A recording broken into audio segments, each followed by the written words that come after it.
নমস্কার, স্পটন নিউজে আপনাদের সবাইকে স্বাগত। এই মুহূর্তে আমাদের সঙ্গে রয়েছেন সৌমিত্র চক্রবর্তী। অনেকদিন পর স্পটন নিউজে আবার সৌমিত্রদাকে দেখা গেল। সৌমিত্রদা, স্বাগত জানাই তোমাকে।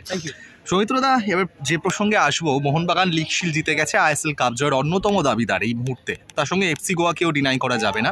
তবে একটা ফ্যাক্টর এই মুহূর্তে এখানে কাজ করছে। এফসি গোয়ার কোচ মানালো মার্কুয়েজ, তিনি ভারতীয় দলের কোচ। ভারতীয় দলের জার্সি গায়ে দুটো ম্যাচ খেলতে হবে। মোহনবাগান থেকে 6 জন ফুটবলার রয়েছে। সেক্ষেত্রে নিঃসন্দেহে একটা স্বপ্নের ব্যাপার জাতীয় দলের হয়ে খেলা সব ফুটবলারদের কাছে।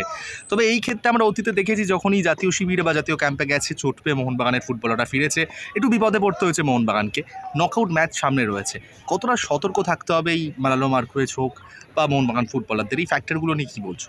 না, এখানে আমি সতর্কতার কথা বলবো না, কারণ যেটা প্রথমে প্রশ্নের মধ্যেই যেটা বললি যে ন্যাশনাল টিমের জার্সি গায়ে দেশকে সেবা করার যে সুযোগ পাওয়া, সেটা অন্য জিনিস। আমি বিশ্বাস করি না যে মোহনবাগান বা গোয়া, যে টিমের প্লেয়াররাই কাপ জয়ের স্বপ্নে বিভোর হয়ে সেখানে ভারতীয় দলের জার্সি গায়ে নিজেদেরকে কম্প্রোমাইজ করবে পারফরমেন্সের বিচারে, যে আমি ফুল এফোর্টটা দেবো না।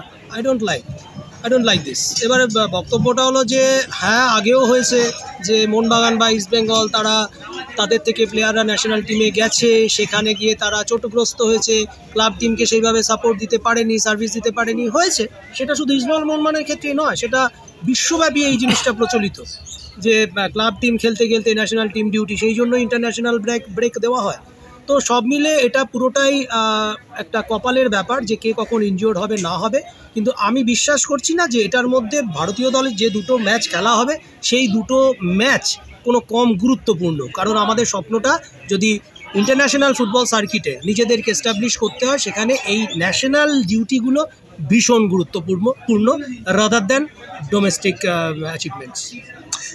এই যে এফসি গোয়ার কোচও মানালো মার্কুয়েজ, তিনি আবার জাতীয় দলের কোচ, এই বিষয়টা নিয়ে একটা ব্যাপার থাকে সৌমিত্রদা, যে এই হাতে মাত্র কয়েকটা দিন, এখন ক্লাব ফুটবল তারা চ্যাম্পিয়ন হয়ে খেলতে গেছে 6 জন ফুটবলার, একটা এক্সট্রা ওয়ার্কলোডের ব্যাপার থাকে। অনেক ফুটবলার সেটা হয়তো নিতে পারেন না, কিন্তু এখন সবাই প্রফেশনাল ফুটবলার। তো এই দিকটা কতটা এফসি গোয়া কোচ মানালো মার্কুয়েজকেও একটু ভাবতে হবে, নাকি তিনি পুরোটাই স্যাক্রিফাইস করে এখন দেশের জন্যই ফোকাস করাটা বেটার? প্রথম কথা হলো যে এই যে প্র্যাকটিস, যেটা একটা নতুন দীর্ঘদিন পর হলো, যে একটা ক্লাব টিমের কোচ, ন্যাশনাল টিমের কোচ, সেটার কারণ অন্য কিছু। সেটার কারণ প্রবাবলি ফিনান্সিয়াল একটা ফ্যাক্টর এআইএফএফের। তো আদারওয়াইজ এই জিনিসটা হয় না। এইবারে বক্তব্য হলো, এই পরিস্থিতিতে মনোলোর গোয়াও কন্টেন্ডার কাপে, তার সঙ্গে সঙ্গে ন্যাশনাল টিমের দায়িত্ব। আমি এটাও বিশ্বাস করি না যে মনোলো অপেক্ষা করছে ওয়ার্কলোড ম্যানেজ করে ইন্ডিয়ান টিমে ভালো প্লেয়ার খেলাবে না, গোয়ার যারা সিলেক্টেড হয়েছে তাদেরকে খেলাবে না খেলিয়ে তাদেরকে রেস্ট দেবে, কিন্তু এসে আবার কাপ জেতার জন্য ঝাঁপাবে। I don't think so. কারণ আমার কাছে একটাই বড় ব্যাপার, সেটা হলো মোহনবাগান চ্যাম্পিয়ন হচ্ছে না গোয়া চ্যাম্পিয়ন হচ্ছে, সেটা আমার কাছে ফ্যাক্টর নয়। আমার কাছে ফ্যাক্টর, এটা আমার একান্ত ব্যক্তিগত মত, এই কামিং দুটো ইন্টারন্যাশনাল ম্যাচ।